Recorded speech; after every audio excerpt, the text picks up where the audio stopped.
Great to have you along for the ride. Thanks a lot for stopping by. Glad to have this man back on. He, of course, my governor, the governor of the great state of Texas, Greg Abbott. Greg, how are you? Good to see you. Doing great. Great to see you again, Joe. You know, first of all, great job on the border. And what's interesting is Biden and now Harris will try to take credit for what you did. I want to get full-throated into what you've done on the border and why Arizona's mad at you because they're all going there now in a second. But I wonder, did you watch that speech last night from Joe Biden? I did.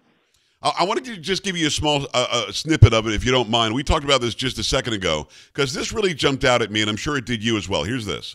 We're also securing our border. Border crossings are lower today than when the previous administration left office. Greg, did I miss something? The border crossings are lower today than when the previous administration left office. When you heard that, what did you think? I was thinking that Biden hopes that Americans' memory is as bad as his. Yeah. But the reality is Americans remember exactly what happened on the border. The fact of the matter is Joe Biden set all-time records for illegal border crossings, and it wasn't Biden acting alone because, as you know, Kamala Harris was the border czar. And under her watch as the border czar, she aided and abetted illegal entry into our country, leading to these all-time record numbers. And it's not surprising because you remember she's running for president now, but this is not the first time she ran for president.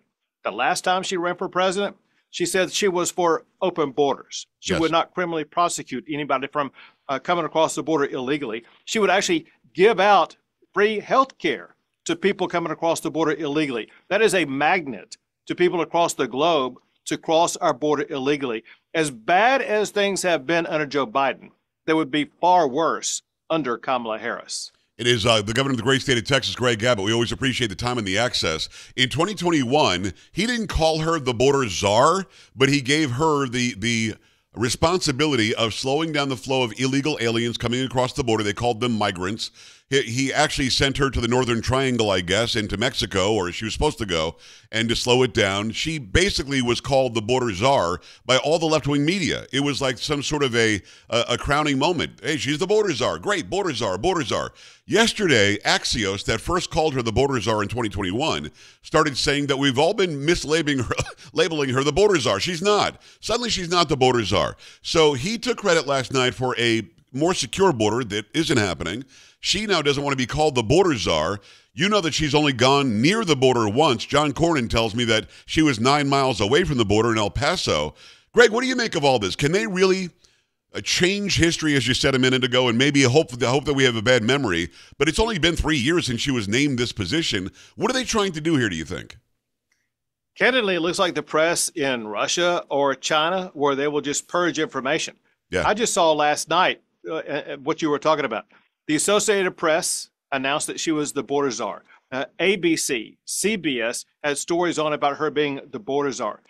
CNN, MSNBC, in addition to other cable news networks, all talked about her being the border czar. So right. Trying to cover or candy coat this and cover it up is a mistake. But let's go along with the narrative they're trying to pitch. And that is she was in charge of dealing with illegal immigration in those Central American countries. The fact of the matter is the vast majority of the people who've entered America illegally under Kamala Harris's watch passed through that area that she was in charge of. Yes. So she did nothing to address it. But let's make one other point, Joe, and that is when you see the high volume of people coming across the border, when you see people being murdered, raped, and assaulted the way they are, if you were vice president and had any level of responsibility on the border, wouldn't you think you would go to the president and say, listen, we're causing people to die. We're causing people to lose their lives. We need to do something more. Of course, she didn't do anything about it because of the position she took when she ran for president, which is to have even more open borders than what Joe Biden has allowed. It is Governor Greg Abbott, the great state of Texas, my governor. We always appreciate the time and the access. I would imagine as the border czar, you probably talk to her, once a month? Have you ever had a conversation with Kamala Harris? I've actually never had a conversation with Kamala Harris. What is that? You've got the largest border in the country, don't you? By far. Texas has by far the largest border of any state in the United States. So 2/3 of the border with Mexico is the state of Texas. And you would think that she would come down and see it. So get this, Joe.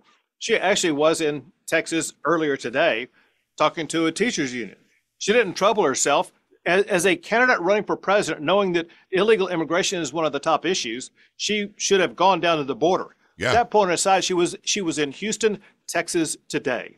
Houston, Texas is where last month, 12-year-old Jocelyn was accosted, strangled, raped, and murdered by 2 illegal immigrants. The least that Kamala could do would be to go by and visit that family and apologize for the death of their 12-year-old daughter. But listen, she's got teacher union rallies to attend to, sorority meetings to attend to, things that are far more important than the murder and rape of a 12-year-old girl in Houston, Texas. It's disgusting. And the reason why she was there, you alluded to it, I'll say it directly. She needs the unions to back her or she has no chance. One last thing on the border. You've done a great job in securing the border in Texas. So much so, I just talked to Kerry Lake. I talked to Mark Lamb, both from Arizona, and they say that their border is exploding because they've got a governor there who is very weak and is for open borders as well.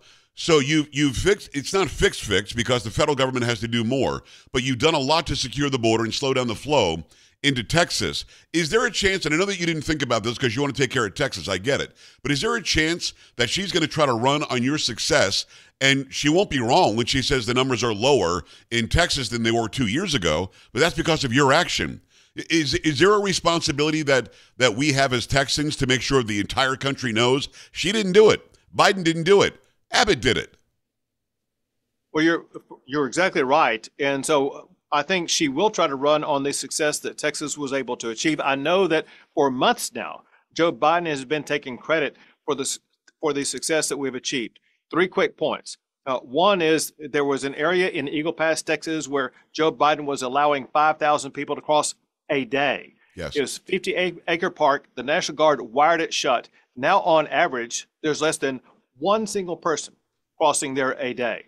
Over the entire border, there was a 74% decrease of illegal crossings in the state of Texas, while they've been going up in New Mexico, Arizona, and California. The reason why overall border crossings are down is because Texas represents 2/3 of that border. And when we cut our 2/3 by 3/4, that means a substantial drop in entire border crossings. Have you ever talked to Joe Biden about the border, either Biden or Harris?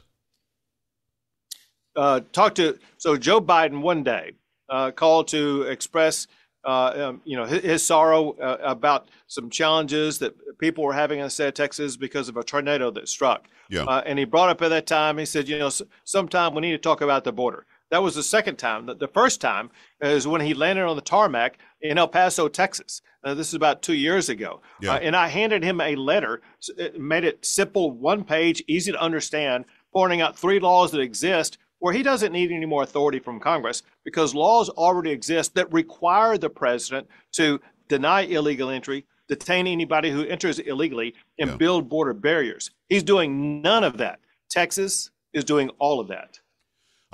What is triple strand razor wire? Is that different than the concertina wire that we've been putting on the border? It's that concertina wire, but triple stranding it. So Okay. it's triplet. So we're adding anti-climb barriers that are backed up with the triple layer of concertina razor wire, backed up by National Guard who have guns. Have you talked to President Donald Trump? Have you talked to him about what border moves he would do on day one? I've talked to him at length, repeatedly, most recently at the convention. But you go down and see how we wired up that 50-acre park. He and I were there together at that wired up park.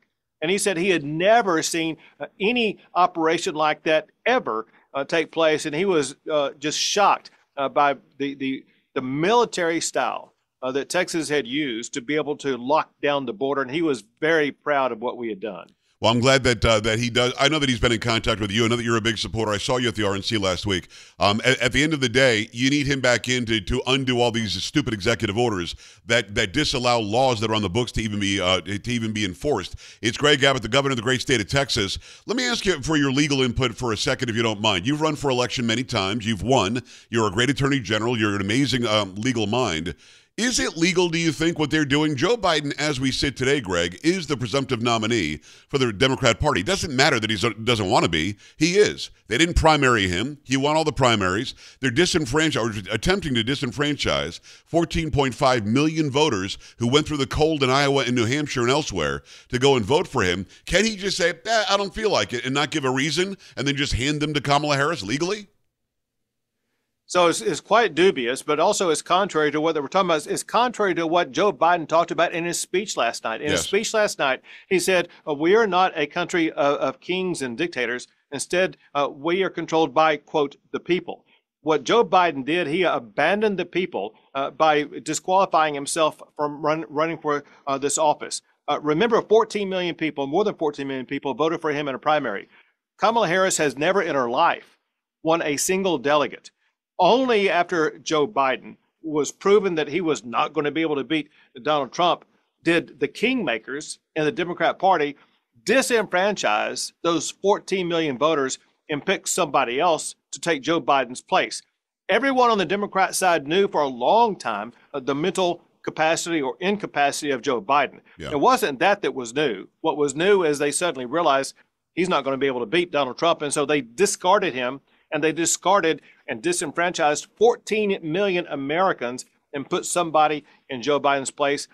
That's never been taken place before that I'm aware of in the history of the United States. Well, Governor, didn't he have a responsibility last night to tell us why? Because he said, I could do 4 more years. I've got a great plan for 4 more years, but I'm going to put the country before myself and give it to the younger generation. He didn't say I'm dropping out because I'm old or I'm sick or I'm dying or anything other than basically what we took away was I can't win.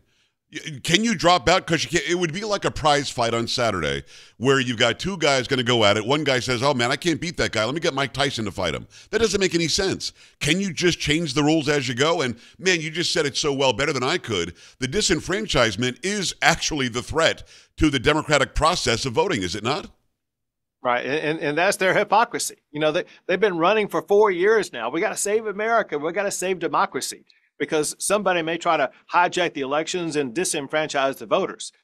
The Democrats are the ones who've actually done that. What they've been doing for the past 4 years is what's called projection. They've been accusing others of exactly the behavior that they've been engaged in. One last question. I know you've got to go to another interview, and I appreciate you taking the time. Joe Biden, now that he's a lame duck and only has 6 months left, is talking about reforming the Supreme Court. Do you have a fear that he can actually do that, or would that take an act of Congress to change anything about the Supreme Court?